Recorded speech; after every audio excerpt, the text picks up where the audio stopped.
Hi Ben. So yeah, nice to meet you. Nice to meet you. Never met you before. Yeah, there's nice to meet you. Welcome to Malaysia. Welcome. Yeah. Oh yeah. Thank you for coming back then in the gathering. Yeah, event gathering. Sorry that I couldn't come, and finally I met you in person now. Yes. Yeah, I heard from the team that you're a good nutritionist and good public speaking. Oh, right. No. So because we gathered a lot of influencers there, and many of them, I heard many of them consult with you directly. Yes. Yeah. I think it was nice. No, that event, I think it was good because everyone was there. It was a cozy environment and everyone was happy. And so, I'm looking forward to share more with Flimty. Yeah. Basically, in Indonesia, we have a lot of nutritionists, but I never met one like you before. Really? I mean, young, charming. No. Young, charming, and a good public speaking, because most of the nutritionists are very, very smart in this nutrition stuff.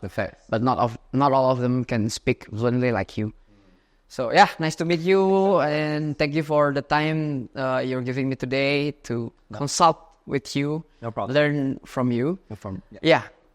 Basically, maybe first of all, I'd like to introduce you to the people who are watching this video.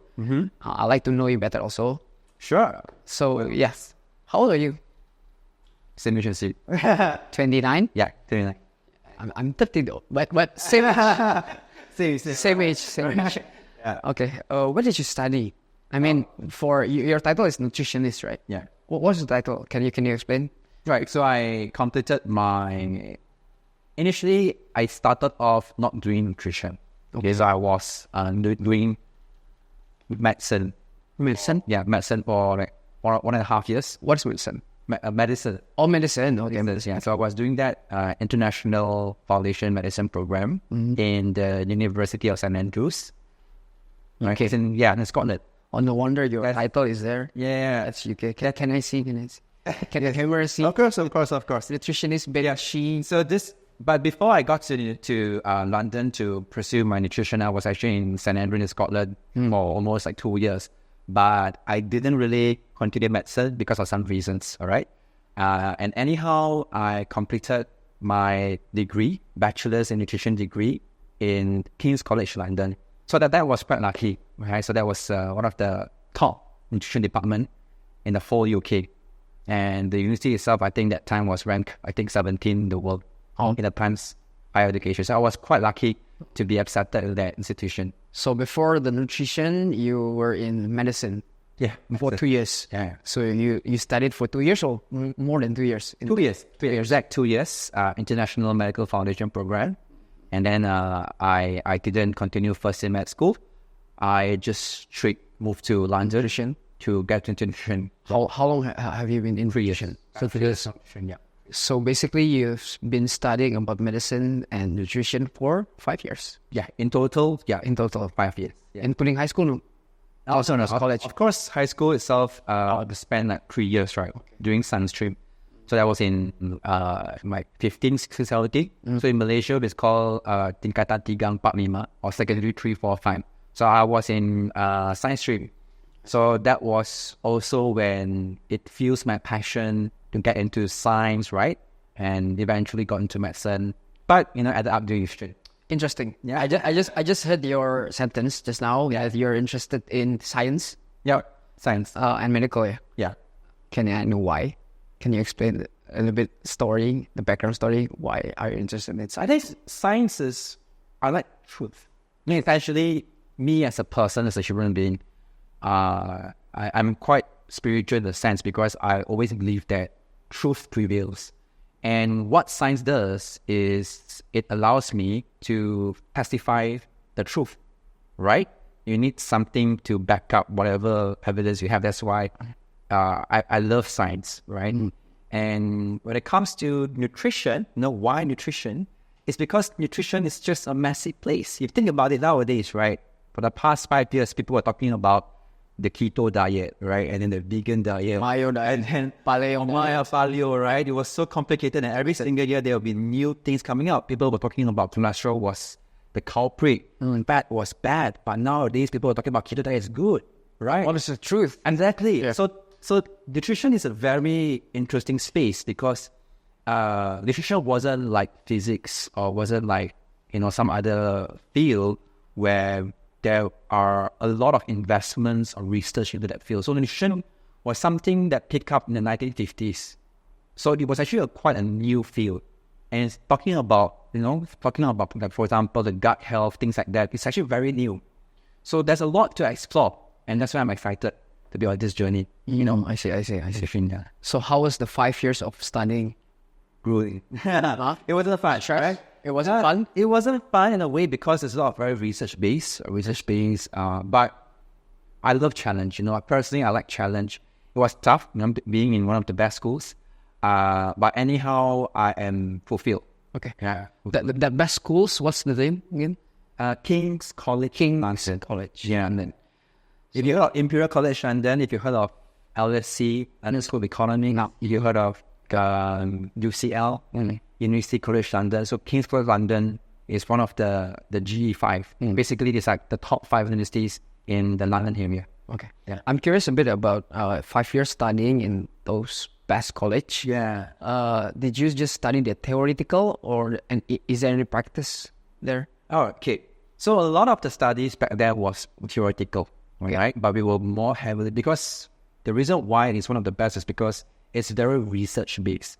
So during my 3rd year doing nutrition, I was researching into looking at how certain chemical compounds from apples, the green apple, can improve diabetes. Oh, I see. Yeah.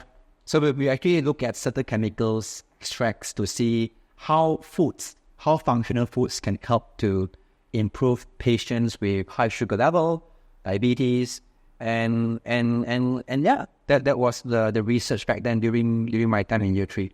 Oh, I see. Yeah. So when did you graduate again? 2017. 2017. That 7 years ago. 7 years ago. Yeah. 7 years ago. So 7 years you've been being nutritionist.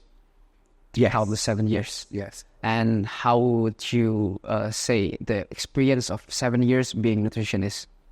Wonderful. Wonderful. Amazing, right? I think what really makes a difference is being able to serve the community, looking at how people transform. Because many people always think that nutrition is just, calories in, calories out. It's very boring, right? But really looking at how people transform, losing their weight, improving their health markers, it transforms their life completely. Okay. Not just physically, emotionally, and spiritually. And that's what makes it tick. That's what makes me feel fulfilled. And that's the reason why I'm happy to be in this field, looking at how people transform. So one thing that I'm curious again is that 5 years you've been learning the same thing. No, not the same thing about nutritionist and medical. Yeah. And then 7 years of practice, right? Yeah. You've been graduated 7 years ago, so 7 years of practice. Yeah. Did you stop learning by then? Or 5 years finished learning, 7 years? Do you have any more knowledge? I mean, what I heard is nutritionist is keep on evolving. Yeah. Like what you said before, that new theoretical comes out every year or every month. Exactly. But not everything is true, right? There are facts that they create themselves, and there are facts based on science. Yeah. So did you experience new studies, new learnings? It is a must, because for information, being a certified registered nutrition in Malaysia, we have to get CPD points. Continuous personal development point, like CPD points. So, in a way, we have to be registered under the Ministry of Health. Right? In fact, which is like the end of this year for private practice, we all have to go through that process. Right? So, nutrition is a continuous process, and me myself have to go through that because people nowadays are getting smarter, right? Many people are getting more informed, and with the COVID pandemic, things like that, people are getting a lot more health conscious now. Because of nutritionists like you, you can. I think it's not just nutritionists like us, but I think people now appreciate that they want to know what they put in their body. Because many health problems, many health issues, not just weight, but looking at sugar levels, cholesterol, anxiety, sleep qualities, and all these things are largely influenced by what we put into our body. Am I right? Okay, that is true. So, we have to just go on the wave, right? We have to always, get the right knowledge, being up there and to help, help the audience. Okay. Interesting, because you just mentioned sugar levels, overweight, and extra. Yeah. I was curious. Yes. I'm curious now. Sure. 7 years of practice in nutritionist. Yeah. Do you have like clients and patients? Yeah. Yes. We have a lot of hundreds over clients. Yeah. Hundreds of clients that we are fortunate to work with. Yes. So you work with those hundreds of clients? Yes. Personally, yeah. Okay. Now, the curious thing is, what are the common problems that they have that they consult to you? Is that overweight only, calories in, calories out only, or their sugar level, or their gut health, or anything? Okay. So for information, right, is when it comes to health issues, right, it is a lot. There are many things we can cover. But I think from my side, my angle for the past 7 years is always specifically focusing on preventive medicine. So preventive medicine, I'll be targeting clients with high sugar level, high cholesterol, right, high blood pressure, okay, and busy people, they have stress. I have stress. Yeah, that's stress, right? Including myself as stress, right? Sleep problems, Yeah. right? So pretty much, all these kind of people, right? They are classified under, as the scientific term is metabolic syndrome. Metabolic syndrome. Have you heard of it? Yeah. Syndrome. So basically, metabolic syndrome is the 21st century problem that leads to all these kind of diseases that become coming on. So yeah, and that's how we do, right? We try to see how we can help people, not just physically, but also mentally, right? At the end of the day, we can't single out nutrition. It has to be holistic, right? A holistic way of helping our clients. Okay. From those hundreds of clients, from those many problems that you just mentioned before, what are the most problem that you encounter? Do they consult just the overweight or the sugar level? What are the most ones from the client? The majority, okay, I would say overweight. Overweight. Yeah. Overweight. So they come to you, I'm overweight. Yeah, no, mostly, Okay. There are few, if you look at the categories of people that we kind of work with, usually they are, pregnancy, nutrition, overweight, right? Maybe someone with cancer, but those are rare, right? Cancer, diet with kidney issues, rare, right? Most of our patients, overweight, and due to not just physical hunger, but also emotional hunger. So when I say emotional hunger, those things that trigger them to eat emotionally, for example, stress, boredom, things like that. So it's pretty exciting. Yeah, very exciting. So you said that the majority of the problems is overweight problems. Yeah, overweight is the symptom. So many people always confuse that. What is the problem? The problem is not overweight. The problem is the issue is overweight. The symptom. Yeah, okay. The symptom is overweight. But actually, what is the root cause is the inability of people. Okay. Right, whether not in Malaysia, Singapore, to make the right decision when it comes to food. Okay.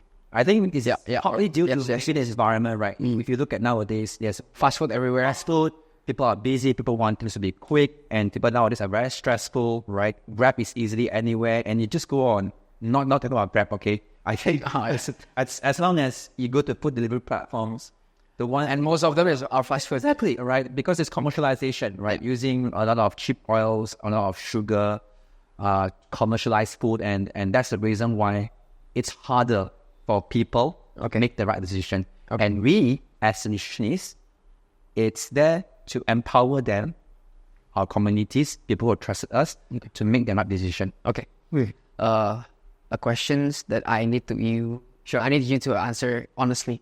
Sure, go ahead. Well, hundreds of clients. Yeah. Majority, female or males? Females. Oh, females. Yeah. Really? I think maybe it's because it's my face. I think it's the personality. That's honest, very honest answer. Okay. Yeah. And 70-30 or 80 or 90? 80-20. Yeah, more females. Yeah. Okay.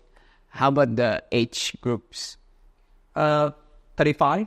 35 to 50. 35 to 50. Yeah, that's the majority. We have some around 27, 28. Oh my God. So, yeah.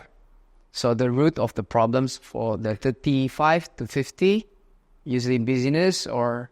As always, I think women, as we go past the age of 30, I think not just women, but I think being men or women, we start to experience a lot of setbacks in our health, right? Maybe that back then, when we were younger, in the age of 19, literally we can be eating a lot of food, drinking everything, but you're still fine. But once you get to 30 and above, oh my goodness, a single bowl of rice can actually increase your weight, right? You'll start to feel that your body is slower, it's sluggish, it's more lazy, it's more tired, and you don't feel like you are like before. So that's the reason why I think maybe after, I think being women or men, after the age of 30 years old, you start to experience all those negative effects. And that's when people start to pay more attention to their diet. Okay. Just now, you also mentioned that you have hundreds of clients and they have different kind of problems or issues about overweight. Sure. What I'm curious is now, how do you help each one of them? I mean, because the topics are all different. Yeah. How do you help them? Right. So, you see, many people don't really understand why they're overweight.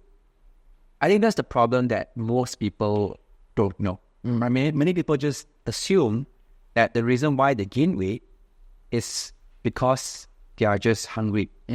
But that's not the case, all right? There are just so many factors, over 100 or 1,000 over factors that influence why a person gains weight. And usually, the process of how we approach our client is we have to be very personalized.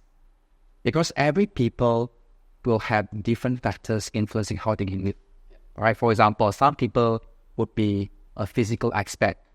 Physical aspect can also apply genetics, all right? Maybe they're hungry, they are stressed, all right? Emotional, right? Emotional stress. Happy, boredom, right? Maybe some people just eat more because they are stressed. And food is just a coping mechanism, right? It's not so much on their hungry. And finally, it's environmental factors. So what do I mean by environmental factors, right? For example, if you live in an environment where everyone in your family is enjoying good food, you live in a society where food is highly regarded, you feel like you don't want to be left out because the community is obliged that you're going to eat more. Okay. And there are also many other factors like interpersonal factors, all right, that would also influence how you would eat your food. For example, you might be wanting to lose weight, for example, okay? And someone in your family will say, you only live once. YOLO, right? Yeah. So you get a lot of these factors influencing how you'll be making a decision. Yeah. But most people just thought that the decision to eat is based on their willpower, but actually no. All right, there are a lot more things, like for example, the gut health, right? How your gut influence your brain and how your brain will influence your decision, which is not just your willpower. Right, so there are many more things that we can discuss, but I think to summarize is how we tackle. Firstly, learn from the clients to go through a proper questionnaire to understand what problems they face. And from there, we specifically design a tailored strategy for the client, right? And there are many more things, right, which we will cover, right, in the remaining part of the time. Because I believe that many of them, or most of them, do not really understand about nutrition. Like nowadays, they have a lot of types of diets. Exactly. But I tried everything. I tried Mayo diet. I tried Paleo diet. Right. I tried Keto diet. I tried intermittent fasting diet, and every diet that they have on the internet. 5 years ago. I don't know if they have new types of diet, but I tried everything. So that's people like me who I'm considered as a person who want to study, who want to learn more. So I studied everything about Mayo. I studied everything about Keto. Why is it good for your diet? But most of people are not like me. They just accept the news that that Mayo diet is the best. So they just follow the Mayo diet. So let's give the facts to the watchers here or to the audience. Those type of diets, which one is the best for you as a nutrition? In my experience, there's no best diet. There's only a suitable diet. And if you were to ask me, if a diet allows you to achieve long term, which means you can follow the diet for long term, and it doesn't restrict you from any food. That is a good diet.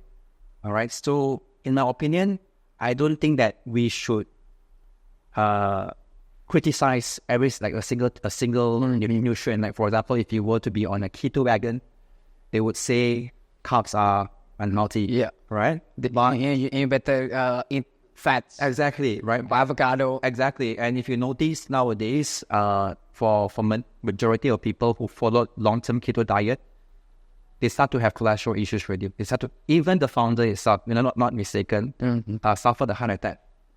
So, I think trying to go to the extreme is not good.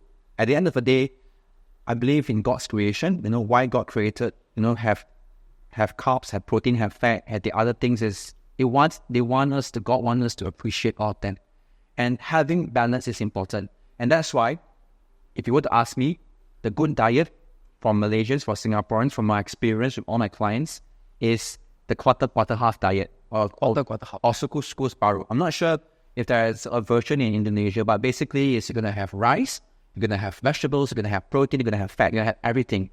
But everything secara moderasi. That's the best diet. How about calories in and calories out? Of course, calories in, calories out, that thing, in some way, it will definitely affect whether a person will gain weight or not. But I think sometimes trying to look at just calories in versus calories out is just too simplistic. Yeah. Because at the end of the day, calories, like 200 calories of, for example, a fizzy drink, a soda drink versus 200 calories of protein, right? Even though they have the same calories, but there are many other things that we wouldn't know. Correct. How it's absorbed in the body, the biochemical reactions, right? How fast they absorb. And those things are not explained just to get calories. Yeah. All right, so at the end of the day, is going back to balanced diet, focus more on whole foods. All right. And if you focus more on whole foods, automatically you will eat within the good calorie budget. Yeah. This is what I believe. Okay. Yeah. Because there's a lot of stories from my side. Yeah. All my friends are avoiding rice. Yeah. But they're buying those fancy drinks. Yeah. Like sugary drinks. the sugary drinks, boba, Yeah. and everything. Yeah. So I was wondering, did you know that the calories and the rice is much more healthier Exactly. than that boba? And the calories also maybe twice, yeah? Yeah. Around twice, right? Rice is around 200 and 200. But a cup of boba can be 400. Yeah. And it's all sugar. Exactly. Right. So those people might not know Exactly. this. Am I correct? Yeah. Yeah. Is there any experience that you have before like that from your clients? Absolutely. We do have clients that just try not to take carbs and they try to stop themselves from taking carbohydrates. They avoid carbs, they avoid pasta. And at the end of the day, during eating time, they start to have terrible cravings. And that's when they start to munch on the biscuits, to go for the sugary drinks, right? So I think the idea is not to restrict, right? Is at the end of the day, you should, I feel that as a human being, we should enjoy everything, right? Focus is 80-20. 80% on whole foods, 20% on those happy foods. Okay, right. I just heard something interesting from your conversation. Yeah. You said that cravings. Yeah. About cravings. What I know, correct me if I'm wrong, if we consume a lot of sugars, we can crave more food. I mean, hungry as an emotional. Is that correct?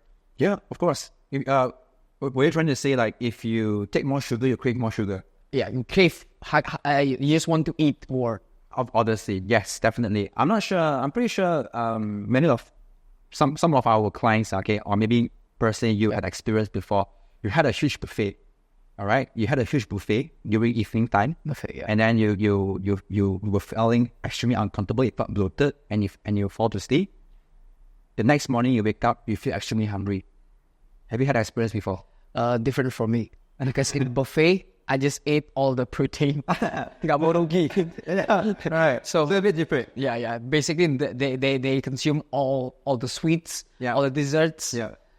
So what I know is by consuming more sugars, you can crave more food, right? By your emotions. Exactly. So going back to the situation that I mentioned earlier. So the reason why we crave more sugar when we had more sugar food is because there's this thing called the stability of our sugar levels. Okay. Right? So if you have too much sugar food, all right, very quickly at a short period of time, what happens to the blood sugar? What do you think? Does it go stable or is it more like up and down? That's why there's a sugar crash, right? Like I've heard of people doing like Sugar crash. Yeah. a carbohydrate meal and they felt extremely sleepy. Why? I don't know. This is all because of the sugar spike, the insulin spike. Is right. Okay. So the problem with it's not that the carbohydrate is a culprit. It's not that. It's just the portion, right? And also learning there are types of carbohydrates. There are there are complex carbohydrates. There are simple carbohydrates, and we gotta focus more on taking the complex carbohydrates, and those things are beneficial, and it wouldn't spike the sugar that much. Okay. Just now we talked sugars a lot. There's a phrase that people are more afraid with fats, that they do not know the scariness of sugar. Can you explain me and us about the downside of sugars instead of fats? I think the sentiment, that's a very big question, Dennis. No? I think the sentiment back then, most people are worried of fat, right? And that's the reason why we started to see there's like low-fat products in the market, right? Low-fat meal, low-fat this and that. But now I think people started to become more aware that actually the problem is not just the fat alone, but it is in fact the sugar, the simple sugars. Why? I think it's just because people started to notice that when they have more sugar, they start to have all these illnesses, right? You can notice nowadays, anxiety coming in, depression, stress, right? Sugar type 2 diabetes, all these things. So that's a shift, a gradual shift that nowadays people would focus more on how to lower down the sugar intake, and I think that's a good thing. Yeah. I forgot to ask you, those clients that you have, hundreds of clients, do they have problem with sugars as well? Most of them. Most of them have problem with sugars. Yeah. And with you being their nutritionist, what's the best achievement for them? I mean, how many kilos that they lost? Okay. I'm curious. Yeah. So we have clients that follow us for 1 year, 2 years, some even 3 years. And the highest achievement of weight loss we have from a client is 30 kilos. 30 kilos? Yeah. Started off at 85. Female? Female, yes. Female? 30 kilos? 30 kilos. Meaning she started from hundreds? No, 85. Oh, 85 kilos? Yeah. And then it dropped to 55. 55? Yeah. Wow. And that takes almost 2.5 years. 2.5 years, right? Through healing herself, learning about nutrition, educating herself, and managing stress, right? It is a holistic way of doing things, right? And not just 30 kilos, we have some clients at 20, 15, 10, right? So, as long as you focus on the good things, you educate yourself, practice the right thing, weight loss is automatic. You don't have to force it. Okay, it's just automatic. Okay. Yeah. Okay, back to the topic. Sure. Just now we already discussed about sugar. Now I wanted to discuss about something else. Yeah. Before that, I wanted to tell you a story first, because I've been studying about nutritionists for, I think, 10 years. Wow. But it's not like school or best college, just through internet. That's good. And experience to my body. Yeah. So not just learning from the theoretical, but I experienced to my body. I mean, I got new theory from diets, any type of diets, and then I tried to myself. And what I experienced is what I learned. So the question is, I used to know that calories in and calories out only. Okay. And the protein, of course, the protein, because I did fitness, right? The macro. So yeah, the macro. Macro is fat, protein, carbs. Yeah. But I forgot about fiber before. So I never focus on the fiber. I just focus on the macronutrition. Macro is, am I correct? Yeah. Calories, fat, carbs, and protein. Yeah. But I forgot the fiber inside the carbs. Right? Can you elaborate? I mean, explain me a little bit more about the importance of fiber in this diet industry. Well, it is very apparent that, fiber is very important. And please don't blame yourself. That is, many people, not just you, including me, myself, and the majority of the population just don't get enough fiber. So as human adults, male or female, 18 and above, we need to get 25 fiber, roughly. And do you want to guess, like, roughly on average, Malaysians they just consume 10 or... It's majority of people just getting, like, just half. Yeah, just half, less than half, actually. So, which means we are lacking so much fiber. We're just lacking so much, and that's not good, all right? And if you look at what fiber does is, recently, if you have noticed some new evidence, new research, many things they talk about the gut, right? The gut is like the second brain. I'm not sure, have you heard of that? No, not really. Okay, but if you try to just go up on the internet and search gut, second brain, you start to see there's a lot of research studies on this field, because many people just don't know the importance of our digestive system. Because think about it, what's the first system that the body does to get absorb the nutrition? What's the system? Is it the respiratory system? Is it the digestive system? One is digestive. Exactly. So, which means if you think about it, right, human, that's the first line to get all the nutrients. And nowadays, we are stressed. We eat processed foods, right? We don't get enough fiber. And what happens to our system, our digestive system? It's problematic. The bacteria inside, the good bacteria is out of place. There's a lot of bad bacteria, and that's not good for the body, right? So fiber is like the food for digestive, for the bacteria living in the digestive system, and it's very important, right? Fiber, there's like two types of fiber, right? Soluble, insoluble, right? So at the end of the day, right, just keep it simple. Fiber is very, very important, and it stems just beyond your gut. If it affects your emotions, your health, right? It prevents you from certain cancers, colorectal cancers, constipation, right? Improve your skin condition, and also your immunity. 75% of our immune system is derived from the gut. 75%, which is very important. So, for example, people nowadays are always sick, right? If you look at it, always flu, always sick, and chances are very high that they have issues with their gut. Right? So if you have symptoms like constipation, symptoms like bloating, we tend to bloat a lot, all right? These are warning signs that perhaps it's time to pay more attention to improve your gut. Yeah, through fiber intake. Okay, let's talk about the fiber intake. Just now also you mentioned that the average, the rules, that we need to consume 25 grams of fiber per day.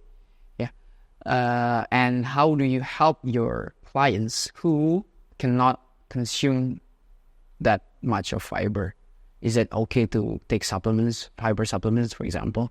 Well, generally, like, we would advise and suggest the definitely natural one is going to be the best, right? Because it contains all the vitamins, minerals, and mostly natural. So I think we should always focus on getting it from natural sources. But certain cases, I do understand that, sometimes it's just hard for people, especially nowadays. People are very busy. Like a bowl of salad is how many fibers? Is it very small? It depends, right? It depends on what kind of fiber. Right? But generally speaking, I would say majority of people just don't get enough. Right? If, let's say, every single meal, for example, like breakfast, lunch, and dinner, if you don't get vegetables in your diet, there's a high chance that you would not be getting enough fiber in your diet. Right? So fiber comes from full greens, all right? Usually comes from vegetables, from fruits, right? So most people just don't get enough, all right? So going back to your question, is it okay for them to supplement, right? Yes, it's okay, all right? But as I said, the first priority is always to work on the basics first. But if, let's say, you really cannot achieve it, maybe because you're running out of time, you're traveling, right? It's hard to access quality fiber, then by all means, use a supplement to support you, right? But always remember, educate yourself and know how to use it. I never abuse it. I think the problem with people is like people abusing it. Okay. Just now you also already said that for your clients that can consume natural foods from achieving fibers, that's priority number one. Yeah. But for them who cannot, supplement can be used. but not abuse it. Correct. Because now I have a product. Based in Indonesia. Basically, it's number one in Indonesia. Flimty, fiber product in Indonesia, and then it's already here in Malaysia. It's called Flimty, and we have many nutritionists and doctors that already explain about the ingredients. But I want to have you as the experts in Malaysia. We don't have the nutritionist from Malaysia. So can you, explain about the ingredients? Because we have psyllium husk, we have inulin, that's fibers, right? Yeah. And we use stevia, zero sugar. Can you maybe take a look at it? Sure. What do you think? Okay. So, I see that per serving, it's like 5 grams of fiber. That's actually very decent. That's significant. It's almost like 20% on the recommended intake. So it's a good one.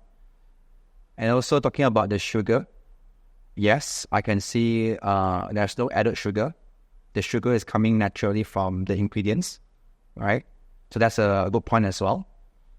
And speaking of the psyllium husk, let me see where is it placed in the... Oh, okay. So actually the psyllium husk is not that far off. So normally ingredients, right, how we see which ingredient has the highest concentration is we try to look at the first one. Yeah. If you look at the first one. That's the second one. So I think that's the second one. So which is good, right? At least you're not claiming things that they're not there.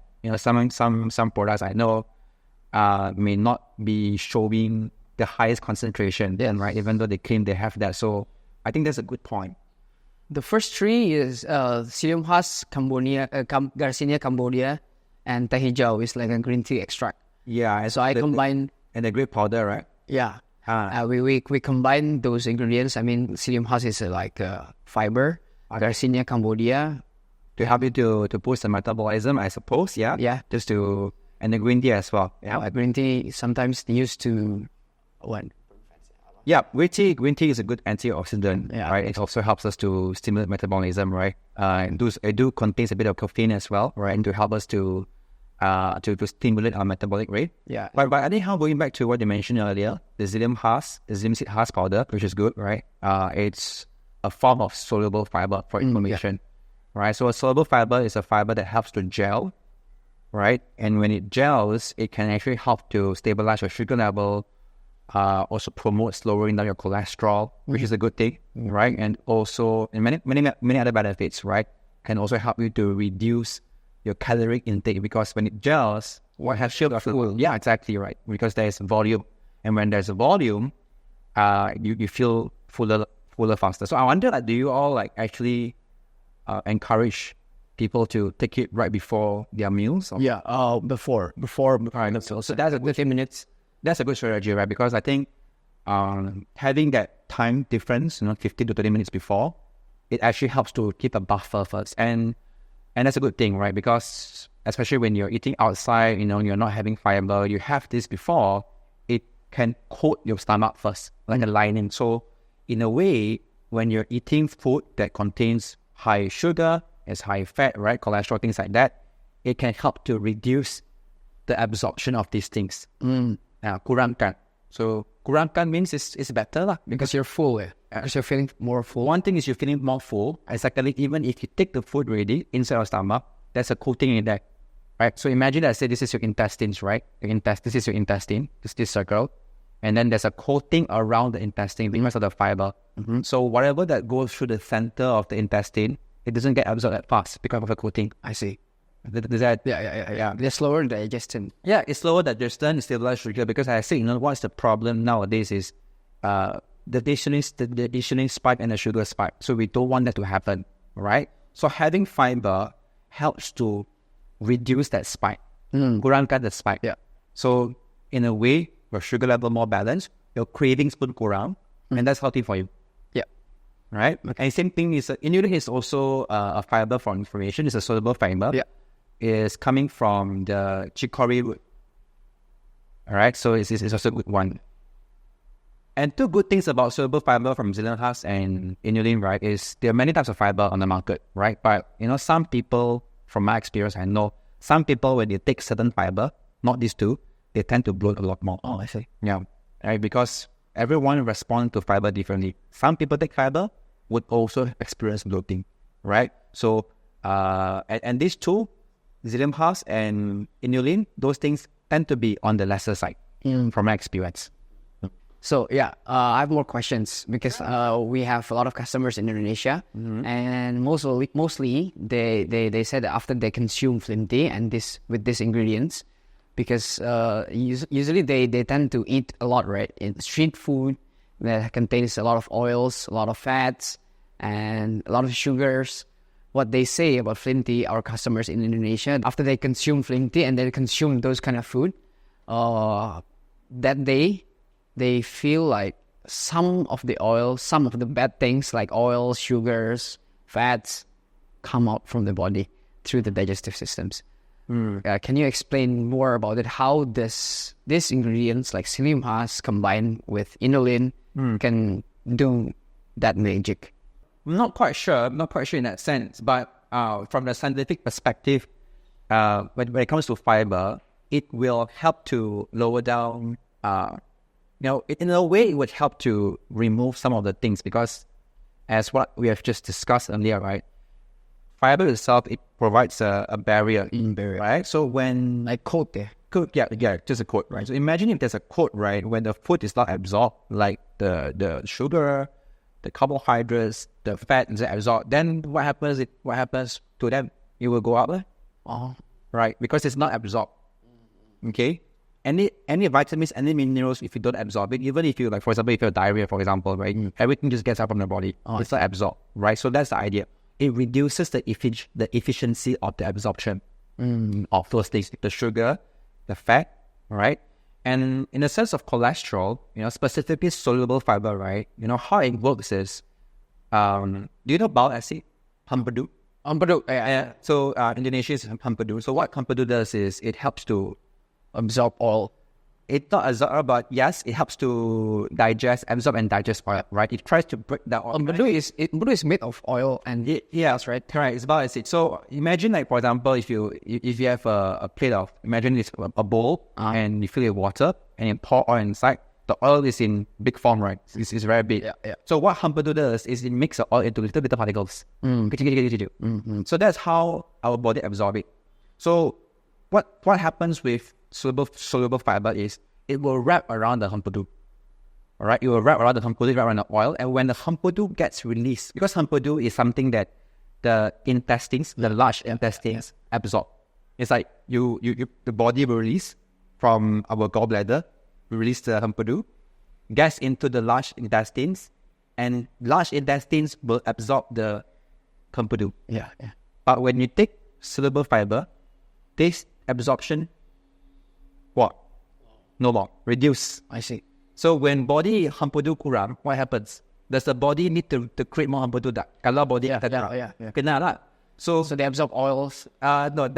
So when body hampadu is not enough, the bile acid is not enough, the body will use cholesterol to make the bile acid. So cholesterol is like their punya raw ingredients, the raw material to make hampadu. Okay.